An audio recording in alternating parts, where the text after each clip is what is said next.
भाजपचं गैरकायदेशीर माहिती जळगाव जिल्ह्याला ओळखतो किंवा स्वातंत्र्य चळवळीच्या इतिहासापासून या जिल्ह्यामध्ये तुम्ही फेसचे असता हो हे सांग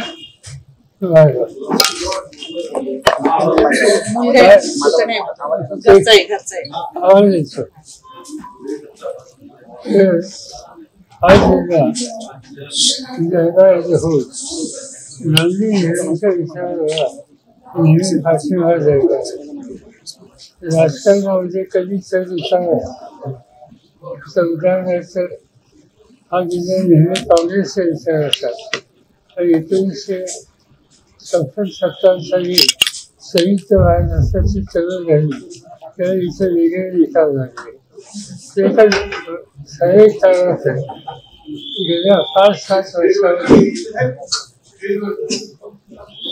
दुसरी एक गोष्ट आहे की गेल्या 5-7 वर्षामध्ये विशेषतः भाजपच्या राज्य आल्याच्या नंतर काही जिल्ह्यात बदल झालेच नाही असं नाही पण ही जी माहिती आमच्याकडे आहे ती माहिती निश्चितपणे राष्ट्रवादी काँग्रेस असो उद्धव ठाकरेंच्या नेतृत्वाचा पक्ष असो किंवा काँग्रेस पक्ष असो त्यांना आणखी अशा प्रकारचं वातावरण या मतदारसंघात आहे. दुसरा प्रश्न असा आहे की श्रीराम पाटील यांना उमेदवारी दिली त्यानंतर सतत नाराज झाल्याचं पाहायला मिळालेलं होतं. त्यांनी आपला रोज सुद्धा व्यक्त केला होता की अन्याय झाल्याची भूमिका त्यांनी व्यक्त केली आज ते आपल्या व्यासपीठावरती बघायला मिळाले. नाराजी संपल्याचं म्हणताय त्यांनी काय केलं त्यांचं भाषण ऐकलं त्यांचं भाषण ऐकलं त्यांच्या नाराजी होती लोकांचे अपेक्षा असतात अनेक वर्ष संघटनेचे काम करतात त्यांच्या अपेक्षा असतात त्याच्यात काही चुकीचं नाही आणि त्यांचं वेळचा स्वभाव थोडा अधिक स्पष्ट आहे आणि त्या अधिक स्पष्टमुळं गैरसमज एक तर वाटतात किंवा तुमच्या सरकारला राष्ट्राला खात देऊ यापेक्षा दुसरं काही भाजपचे जे मंत्री आहेत गिरीश महाजन ते म्हणतायत की 5 लाख मतांनी आमचे दोघे उमेदवार निवडून येतील अशी गॅरंटी ते देत आहेत. तुम्ही कसं बघता त्यांची या गॅरंटीकडे? मला एक्झॅक्टली या जिल्ह्यात एकंदर मतदारांची संख्या माहिती नाही किती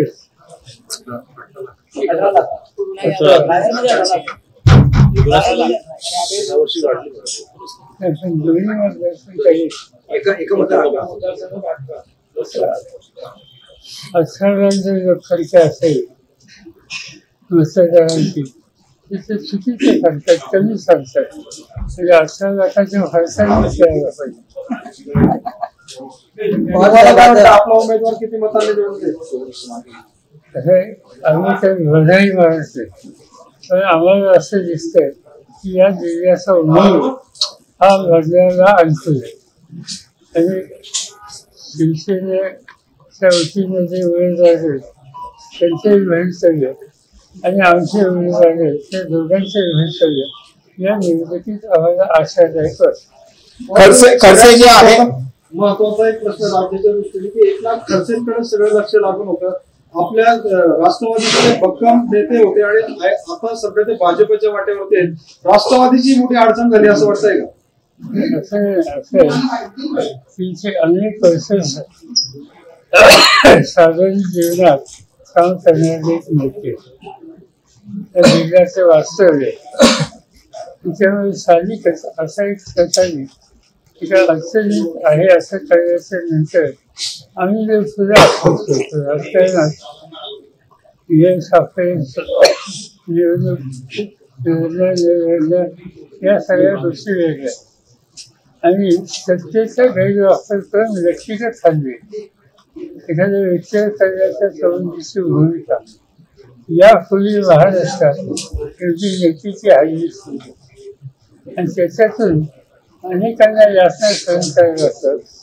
कदाचित ही अवस्था खडसे साहेबांच्या सुद्धा असण्याची शक्यता नसावी आणि त्यामुळे त्यांना काही निकाल घ्यावे लागले तर ते निकाल एका विशिष्ट परिस्थितीत नाही झालं घेण्याची वेळ आली असावी असा माझा समज.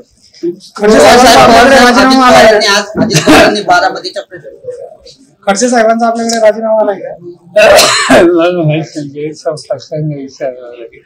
मी काही समजत तसं काम बोलत नाही. अजित खडसे पवारांनी साहेबांची उणीव भासेल का आपल्याला? उणीव भासेल का या निवडणुकीत? खडसे साहेबांची उणीव भासेल का आपल्याला?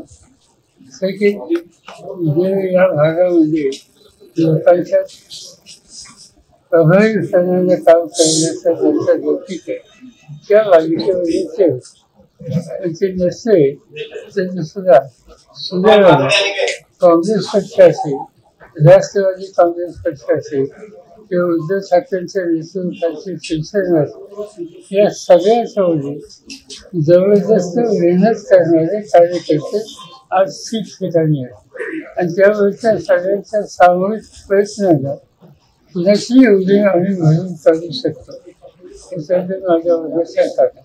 विरोधकांचा या निवडणुकीमध्ये पूर्ण सुपडा साफ होईल असं गिरीश महाजन म्हणतायत. महाजन काय बोलतात आणि काय करतात त्याच्यावर मी काही भाष्य करू इच्छित नाही.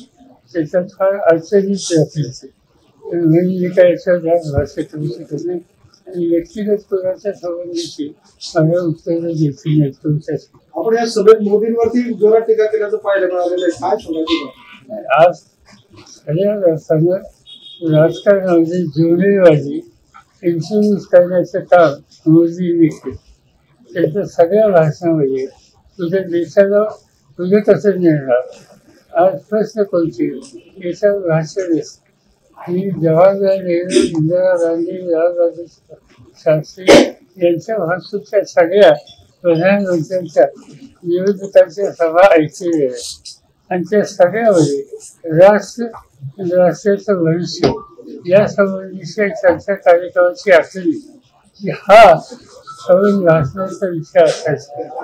आज या ठिकाणी जे मोदी साहेब बोलतात त्या राष्ट्राच्या भविष्याच्या संबंधी काही बोलत नाही. व्यक्तिगत हल्ले करतात, टीका टिप्पणी काँग्रेसचा खेळ देतात. माझ्या असेल हे चौकशीच्या बाहेरचं आणि म्हणून त्यांच्याबद्दल बोलावं लागेल.